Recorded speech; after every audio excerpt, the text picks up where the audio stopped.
ഞാൻ ഇന്നത്തോടെ എന്റെ തയ്യൽ പണി നിർത്തി. അതിനാണ് ഈ ലഡു. എന്റെ ശിബുവേട്ട കണ്ണ് കാണാനില്ലെങ്കിൽ നിങ്ങൾ ഒരു കണ്ണാടി മേടിച്ചു വെക്കി. അല്ലാതെ അറിയാവുന്ന പണി നിർത്തണോ? ഇനിയുള്ള കാലം അധ്വാനിച്ച് ജീവിക്കാന്ന് വെച്ചു. അളിയനെ ഒരു വിസായ ചെന്നിട്ടുണ്ട്. അല്ല പെട്ടെന്ന് തന്നെ ഇങ്ങനെ ഒരു തീരുമാനം. ഈ ഷിബു ഒരു തീരുമാനം എടുക്കണമെങ്കിലേ കണിയാനെ വിളിച്ച് നോക്കേണ്ട കാര്യമൊന്നുമില്ല. ഒറ്റ തോന്നല്, ഒറ്റ തീരുമാനം. നിങ്ങൾ പണി നിർത്താന്ന് കാര്യമായിട്ട് പറഞ്ഞാണോ? പോടാ പുല്ലേ, സ്വഭാവത്തോടൊരു കാര്യം പറഞ്ഞാൽ നീ ഒന്നും വിശ്വസിക്കൂല. ഇനിയിപ്പോ രണ്ടെണ്ണം അടിച്ചിട്ട് വന്ന് പറയണം. ശിബുച്ചേട്ടാ, അളവെടുക്കാൻ പെണ്ണുങ്ങളെ കിട്ടുന്നില്ല എന്ന് പറഞ്ഞ് നിങ്ങൾ തന്നെ അതിനാ പണി നിർത്തുന്നേ. നമുക്ക് സ്റ്റാൻഡിൽ നടക്കാന്നേ. നീ എന്താ വിചാരിച്ചത്? ഞാനെന്താ പടക്കം പൊട്ടിച്ച് കളിക്കാൻ മുട്ടിയിക്കുന്ന?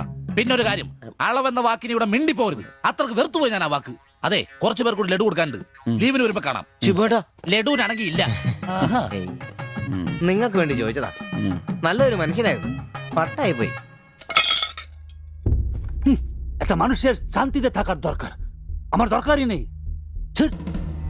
ও তোমার শান্তি লাগবে? আমার বলো, আমার কি শান্তি লাগবে না? যেদিন থেকে তুমি এসছো আমার শান্তি চলে গেছে। আমি কি মরে গেছি? তোমার শান্তি নেই? এটার থেকে ভালো ওটা। দেবজানি എന്തോ കുഴപ്പമുണ്ട്. তুমি এটাকে বানিয়ে പോയി കിടക്കാം. এটাই দেবজানি, ওটাই তোমাকে বুঝতে হবে। জীবনে একটা বাচ্চা, শুধু একটা বাচ্চা, ব্যাস। তুমি বলো না, একটা মা হবার খুশি দূর করে রাখছো, তার জন্য এটা আমার ভুল?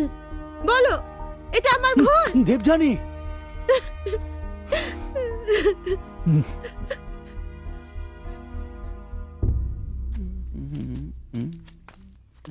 എല്ലാരും ഉണ്ടല്ലോ, ഇന്നാർക്കും പോണ്ടേ? ഞാൻ കിടക്കി കൂട്ടാതെ എടുക്കുന്ന പരിപാടി ഉണ്ട്. ഈ ക്ലീനിങ്ങും അടുക്കപ്പുറക്കലൊക്കെ. പെട്ടെന്ന് ആരെങ്കിലും റൂമിലോട്ട് കയറുന്ന മനുഷ്യൻ ജീവിക്കുന്ന സ്ഥലം തോന്നണ്ടേ? ഓ, ഇന്നാണ് ആ ശുചീകരണത്തിന്.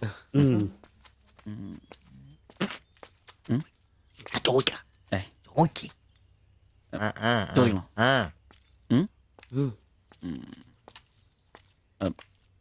ബായ്, ചോദിക്കുന്നത് ശരിയാണോന്നറിയില്ല. എന്താ? ഇന്നലെ മുറിയിൽ നിന്നൊരു ബഹളം കേട്ടു. പിന്നെ ഭാഷ മനസ്സിലാവാത്തോണ്ട് കാര്യം എന്താന്ന് മനസ്സിലായില്ല.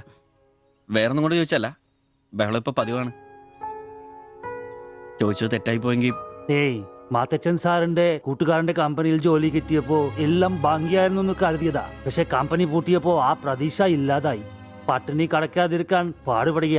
ഒരു ഭാര്യയ്ക്ക് പൊട്ടിത്തെറിക്കാൻ ഇതൊക്കെ പോരെ? നിങ്ങൾ ഇപ്പൊ വിചാരിക്കും ഇയാൾക്ക് വല്ല കൂലിപ്പണിയും ചെയ്ത് കുടുംബം നോക്കിക്കൂടേന്ന്. ശരീരമാണെങ്കിൽ ഒരു ജോലി ചെയ്യാൻ ഹൃദയത്തിന്റെ ബൾബുകൾ സമ്മതിക്കില്ല. ശരീരം വേട്ടാൽ അവൻ പണി മുടക്കും. ചെറുപ്പം തൊട്ടേ ഉള്ളതാ. ചെറിയൊരു ഓപ്പറേഷന്റെ കാര്യമേ ഉള്ളൂ, പക്ഷേ തുക വലുത് വേണം. അതിനൊക്കെ എവിടെ വരുമാനം? ഇപ്പൊ അവളുടെ പ്രശ്നം ഞാൻ അവളെ ജോലിക്ക് വിടുന്നില്ല എന്നാണ്. മലയാളം പോലും അറിയാത്ത അവൾ എന്തു ജോലി ചെയ്യാം? ആകെ അറിയുന്നത് വല്ലവരുടെ വീട്ടിൽ പാത്രം കഴുകുക എന്നതാണ്. ഞാൻ ജീവിച്ചിരിക്കുമ്പോൾ അവളത് ചെയ്യണ്ട. അതാ എന്റെ തീരുമാനം.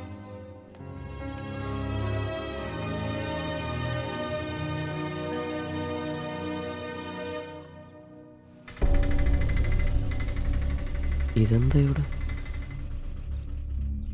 ഇവമേ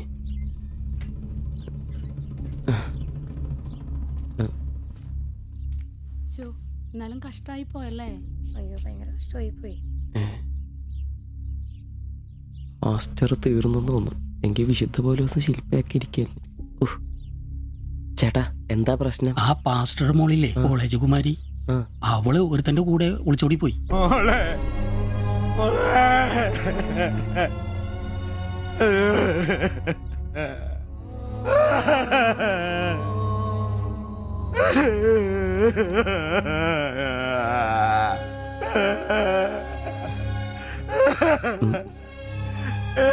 എന്റെ മോള് പാവം ചെയ്തേ. അവക്ക് സ്വർഗരാജ്യം പോയേ.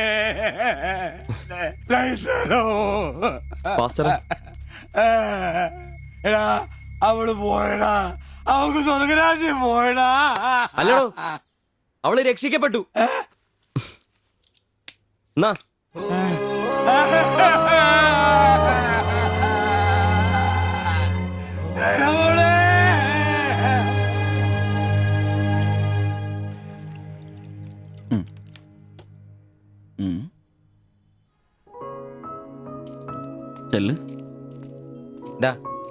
അവള് പോകുന്നു, ഞങ്ങ പോട്ടെ.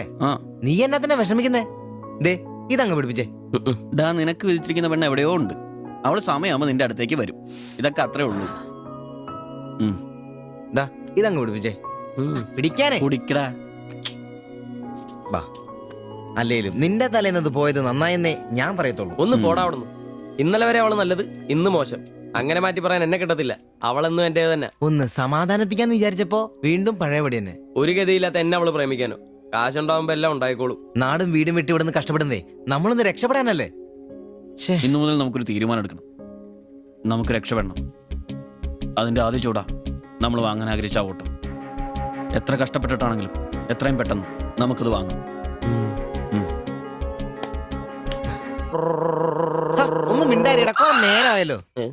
ആദ്യം അതൊന്ന് കൈ കിട്ടട്ടെ, ബാക്കിയുള്ളവന്റെ കണക്ക് തെറ്റിക്കാനായിട്ട്. എടാ, നാളെ രാവിലെ കാശ് അടച്ചു കഴിഞ്ഞാൽ 2 ദിവസം കൊണ്ട് ഓട്ടോ ഡെലിവറി കിട്ടുമെന്നല്ലേ മാനേജർ പറഞ്ഞത്? അതങ്ങനെ കിട്ടുമോ? ആ ഷോറൂമിന്റെ ഓഫറാണേത്. പിന്നൊരു കാര്യം, നാളെ 10 മണിക്ക് നമ്മൾ ബാങ്കിലെത്തുന്നു, 11 മണിക്ക് ഷോറൂമിലെത്തുന്നു, പൈസ അടയ്ക്കുന്നു. ഓക്കെ? കുറച്ച് മണിക്കൂറുകൾ കൂടി കഴിഞ്ഞാൽ നമ്മൾ ആരാ? മുതലാളിമാരാ, ഓട്ടോ മുതലാളിമാര്. ജീവിതം ഒരു വലിയ വട്ടപൂജ്യത്തിൽ നിന്ന് തുടങ്ങിയതാ. കുറച്ച് കഷ്ടപ്പാടും ദുരിതവും സഹിച്ചാൽ എന്താ? അധ്വാനിച്ച കാശ് കൊണ്ട് നമ്മൾ ആഗ്രഹിച്ചത് സ്വന്തമാക്കുമ്പോൾ ഒരു സുഖം, അതാ ഇപ്പൊ ഉള്ളു നിറയെ. ശരിയാ, ഇത് നുള്ളിപ്പെറുക്കിയെടുക്കാൻ നമ്മൾ അനുഭവിച്ച കഷ്ടപ്പാട്. 3 ലക്ഷം രൂപ ആസ്തിയുള്ളവരാ നമ്മളിപ്പോ. 20,000 വേറെയും. ആദ്യം ഓട്ടോ, പിന്നെ അതിൽ നിന്ന് മിച്ചം പിടിച്ചൊരു ടാക്സി. നമ്മുടെ ജീവിതത്തിൽ ഇനി വെച്ചടി കേട്ടോ മോനെ. അധ്വാനിക്കാനുള്ള ഈ മനസ്സും നമ്മൾ ഒരുമയുണ്ടെങ്കിൽ നമ്മൾ ആഗ്രഹിച്ചൊക്കെ നമ്മളെ തേടിയെത്തും. അതെനിക്ക് ഉറപ്പാ. ഒരുവൻ മുതലാളി, നമ്മൾ ഇന്നാളൊരു മുതലാളി. ഇവിടെ അയൽവക്കക്കാർ കിടന്നുറങ്ങണം. അയൽവക്കക്കാര് നേരത്തെ കിടന്നുറങ്ങുമെന്ന് എനിക്ക് തോന്നുന്നില്ല. എന്നതാ കാരണം ഇന്ന് ഇവന്റെ കയ്യിൽ നിന്ന് 1000 രൂപ മേടിച്ചുകൊണ്ട് രണ്ടുപേരും ടൗണിലൊക്കെ കറക്കത്തിലായിരുന്നു. അതുകൊണ്ട് അവര് നേരത്തെ കിടന്നുറങ്ങുമെന്ന് എനിക്ക് തോന്നുന്നില്ല. ശരിയാ, അപ്പൊ ഉറങ്ങാൻ വൈകുമല്ലേ? മിക്കവാറും. ഒന്ന് പോടാ പാവങ്ങള്. ആലോചിക്കുമ്പോ കഷ്ടം തോന്നും. ജനിച്ച മണ്ണിലേക്ക് തിരിച്ചു പോകാൻ പറ്റില്ല. വല്ല നാട്ടിലും വന്ന് അധ്വാനിച്ച് ജീവിക്കാന്ന് വെച്ചാൽ അതിനുള്ള ആരോഗ്യമില്ല. എങ്ങനെ ജീവിക്കുമെന്തോ. ആരും ഇല്ലാത്തവർക്ക് ഈശ്വരൻ തുണ. എന്തായാലും ദേവയാനി ചേച്ചി കടുത്ത നിരാശയില. അത് കണ്ടാലറിയാം എല്ലാം കൊണ്ടും. കിടന്നു കാണൂ. ആര് നോക്കണോ? നമ്മുടെ ജീവിതത്തിലെ ഏറ്റവും പ്രധാനപ്പെട്ട ദിവസമായിരുന്നു. നിർഭാഗ്യവശാൽ മദ്യമില്ല. മധുരാശയെങ്കിലും വേണ്ട. വലിയ ചെലവൊന്നുമില്ല, സ്റ്റൂളും കസേരയും മാത്രം. എപ്പ റെഡിയായെന്ന് ചോദിച്ചാൽ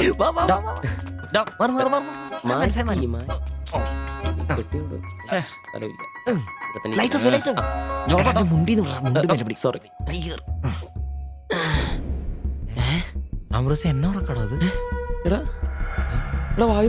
വായിന്ന് ചോരയാന്നോ? ഉറക്കമല്ലെന്നേ.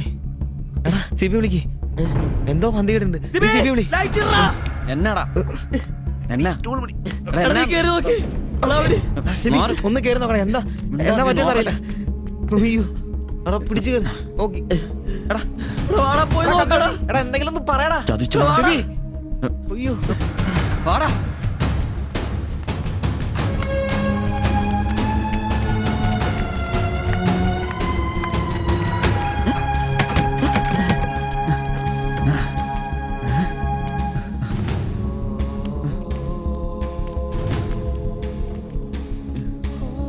Bye bye.